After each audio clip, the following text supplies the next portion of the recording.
નમસ્કાર, આપ જોઈ રહ્યા છો સ્પાર્ક ટુડે ન્યૂઝ.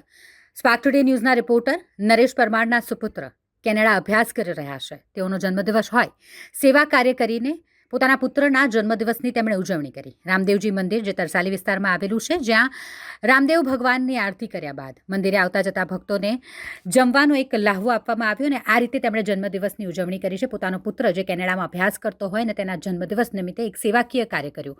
મંદિરે આવતા જતા ભક્તોને જમાડવાનું સેવાકીય કાર્ય નરેશ પરમાર દ્વારા કરવામાં આવ્યું છે.